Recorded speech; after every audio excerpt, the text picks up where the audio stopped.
this Vassy interview with Mark Holland, MP out of Ajax. And she grills him pretty hard for these 3 minutes on all the issues we just talked about. And we'll show his reaction, shall we? It's a fun time. Doctors' mental health has greatly suffered since the pandemic. They endured a lot during it. When you say they make more than $250,000, I mean, many of them, primarily those 2/3 who have incorporated, are having to pay their staff, all their overhead. It's not like they're walking home with $250,000 all the time. Are you insinuating that those doctors are not paying their fair share and that your government is now going to force them to in order to subsidize the programs that you've determined are necessary?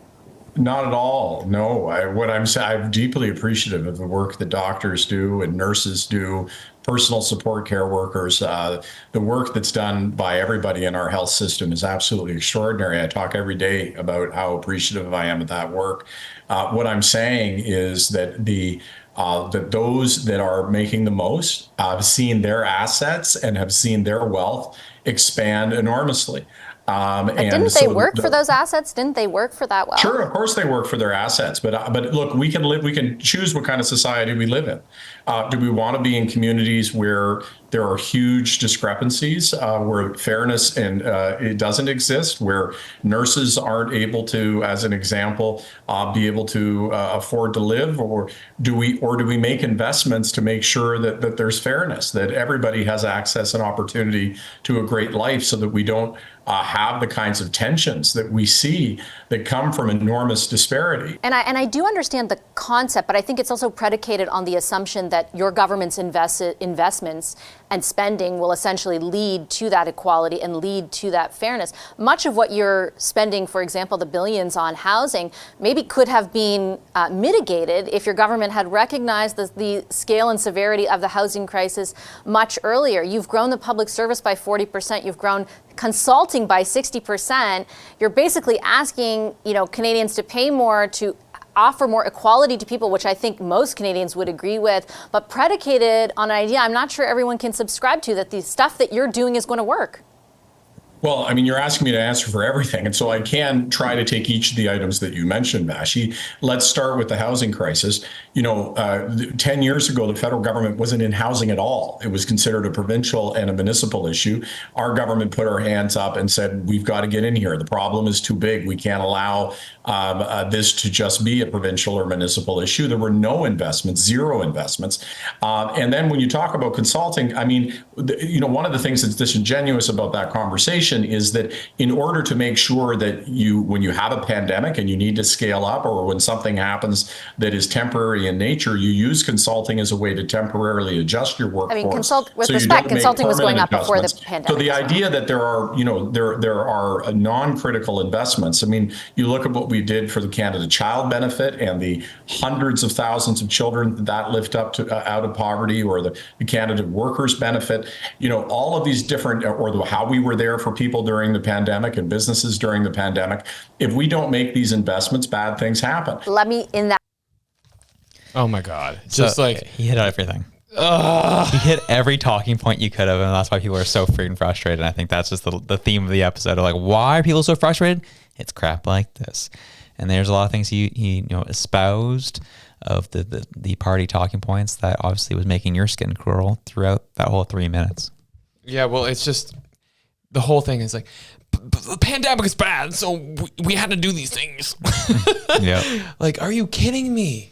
Are you kidding me? No, the amount of money that consulting made, and I can say this because I was a consultant during the pandemic, the amount of money that flowed through consulting companies was insane, because basically governments at the time were not doing anything out of a sense of fiscal responsibility. It was everything's on fire, throw money at it. Yeah. And it was just no. And I get it. It was unprecedented times and it was challenging. And I understand the fact that people were sick and people were dying. I had friends who were working in other countries, actually, where it was a lot worse than it was here. One specifically, a family doc in Italy, when things were really bad, talking to us, crying, because she was saying, literally, you have to choose between who gets a ventilator and who doesn't. What a horrible, horrible situation to live through and to have to be a decision maker in. That was not That was not us here. Also, a very small portion of the Trudeau tenure here. And then Vassy, like, she totally points it out. She's like, actually, consultant was on the rise before the pandemic. And I'm like, yes. So it's the gaslighting that is so annoying, when it's just like, what are you talking about? Things are great. And like, we're working hard, and the rich are just out there just fleecing you all. And when he talks about the nurses too, like not being able to afford to live, nurses make a very good salary. Like, a lot of nurses are in that like 80 to 140 range, depending on what their tenure is, their specialties, the experience that they've had, whether or not they're doing travel nursing. There's a whole bunch of factors, but they're typically doing what we would have normally considered well. Mm-hmm. You know, they would not be concerned financially. Now they are. Now you have nurses that are living out of camper vans in trailer parks. And I don't mean like, you know, like trailer park in that sense. I mean like camper van trailer park for people who were supposed to go there on recreation. They're living out of those areas in Halifax. There was a whole article done up by the CBC, if you want to go find it, about this nursing staff that can't afford to rent here. Gee. Like, it's absurd. And so I love that she just went after him because thank you. Like, that is good journalism. And that like restores my faith in like at least part of journalism, because yeah, hold these people's feet to the fire, because they're not doing what they said they were going to do. And then also just the fact that she's like, this is predicated on the idea that what you're saying that you're going to do is actually going to work. And we haven't seen evidence of that. I'm just like, yes. Yeah, and it goes back to what's the role of journalism in this country. Mm-hmm. Is if this was happening across the different news agencies and channels in our country for the past 9 years, do you think this Liberal government would still be in power? No, God, no. Probably not, likely not. And that's where it's frustrating, because like, yeah, it's good to see it now. At least they're turning somewhat of a turn, or coming around a corner. But man, they are absolutely complicit and getting to us the spot where we are, 100%.